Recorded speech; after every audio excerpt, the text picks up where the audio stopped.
গণতন্ত্রের জন্য কথা বললেন, নির্বাচনের জন্য কথা বললেন, আমাদের বিরুদ্ধে নেমে আসতো অন্যায়, অত্যাচার, নিপীড়ন, নির্যাতন। সেই নির্যাতন করে আমরা দেখেছি কিভাবে তারা আমাদেরকে ধরে নিয়ে গুম করা হয়েছে, খুন করা হয়েছে।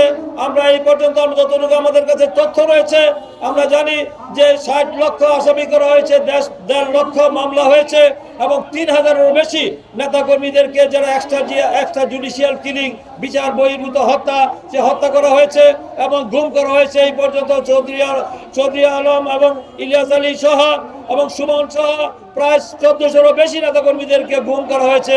আমরা পরবর্তীতে এই যে ঐতিহাসিক ছাত্র, এই যে 5ই আগস্টের ঐতিহাসিক ছাত্র গণঅভ্যুত্থানের মধ্যে যে বিজয় সূচিত হয়েছে, তার পরবর্তীতে আমরা যে আয়নাগরের সন্ধান পেয়েছি, সেই আয়নাগরের মাধ্যমে আমরা কিছু নেতাকর্মীদেরকে বেরিয়ে আসতে দেখেছি। তারপরে সেই আসল যে ভয়ঙ্কর রূপ, সেইটা কিন্তু আমরা জনগণের কাছে সেইভাবে প্রকাশ পাইনি। সেটা আমরা দেখেছি আসল যেভাবে তাদের নির্যাতন করেছে, সেই নির্যাতনের চিত্র জনগণ এখনো দেখতে পায়নি।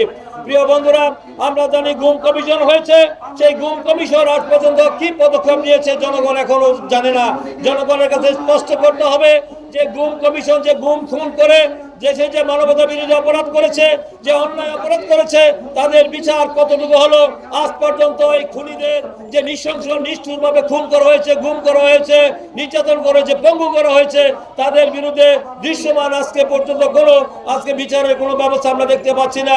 তারা সংস্কারের কথা বলছেন, আমরা সংস্কারের পক্ষেই রয়েছি, আমরা সংস্কারের বিরুদ্ধে নই। কিন্তু আমরা দেখতে পাচ্ছি যে একটি দফা রাষ্ট্র সংস্কার মেরামতের রূপরেখা আমাদের নেতা, আমাদের একটি চেয়ারম্যান তারেক রহমান দিয়েছেন। এই একটি দফার মধ্যে আমাদের রাষ্ট্রের যে উল্লেখযোগ্য যে বিষয় সংস্কারগুলি রয়েছে, তারপরে আবার তারা যে দ্রুত সংস্কার করে তারা নির্বাচনের কথা বলে যাচ্ছেন। কিন্তু তারা আজকে আমরা দেখতে পাচ্ছি নির্বাচনের কোনো সুনির্দিষ্ট রুটম্যাপ তারা ঘোষণা করছেন না। এই যে তারা জনগণকে একটি বিভ্রান্তির মধ্যে, ধোঁয়াশের মধ্যে রেখেছেন। আজকে প্রশ্ন করতে হবে, যদি প্রশ্ন 7 মাস পেরিয়ে গেল কিন্তু তাদের ভূমিকা আজকে স্পষ্ট। আজকে তাদের ভূমিকা নিয়ে জনগণের মধ্যে সন্দেহ, সংশয় সৃষ্টি হয়েছে। তারা কি করতে যাচ্ছেন, তারা কি উদ্দেশ্য? তারা অনির্বাচিত সরকার, তারা জনগণের নির্বাচিত সরকার নয়। তারা আসছেন আমাদের এই ছাত্র জনতার রক্তের মধ্য দিয়ে, আমাদের সকল জনগণের সমর্থন নেই। ডক্টর মোহাম্মদ ইউনূস সরকার এই অন্তর্বর্তীকালীন সরকার ইন্টারিম গভর্নমেন্ট করে তারা সৃষ্টি করেছেন। আমরা সব ধরনের সাহায্য সহযোগিতা সরকারকে করতে চাই, গঠনমূলক সমালোচনা করছি। কিন্তু এই সরকার মনে করছে যে নির্বাচন আমার গণতান্ত্রিক অধিকার, মৌলিক অধিকার। 16 বছর এই দেশের মানুষের নির্বাচন তারা থেকে ভোট দিতে তারা বঞ্চিত হয়েছে। সেই 16 বছরে তারা 2008-এর নির্বাচন ভোট দিতে পারে নাই, 2014 ভোট দিতে পারে নাই, 2018-তে ভোট দিতে পারে নাই, 2024-এ আমি আর দামি হয়েছে। তাই জনগণ ভোট দেওয়ার জন্য মুখিয়ে আছে।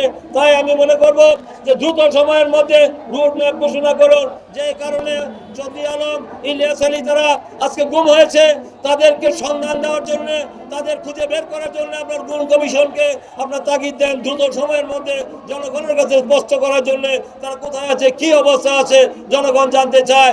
আমরা চাই যে তার পরিবারের কাছে, আমাদের কাছে ফিরে আসুক। আমরা মনে করি না এখনো যে ইলিয়াস আলী, চৌধুরী আলম আমাদের মাঝে নাই। আমরা মনে করি তারা এখনো দৃশ্যমান আমাদের মাঝে নেই, কিন্তু তাদের অস্তিত্ব আমরা অনুভব করি। তাদের এই গুম হওয়ার মধ্য দিয়ে আমরা স্বৈরাচারের পতন ঘটিয়েছি এবং আমরা বাংলাদেশে একটি মুক্ত পরিবেশ সৃষ্টি করেছি। তাই আগামী দিনে দেশের স্বাধীনতা, সার্বভৌমত্ব, গণতন্ত্র রক্ষার জন্য যে আন্দোলন করেছিল আমাদের চৌধুরী আলম, ইলিয়াস আলী, তারা যে টিপাই মুখ এবং তারা ট্রানজিট করিডোরের জন্য বাংলাদেশের স্বাধীন সার্বভৌম রাষ্ট্রকে অক্ষুণ্ণ রাখার জন্য তারা যে জীবন তারা বাজি রেখে লড়াই করেছে। আজকে জনগণ জানতে চায় তাদের অবস্থান কোথায়। এই সরকারের কাছে স্পষ্ট করতে হবে।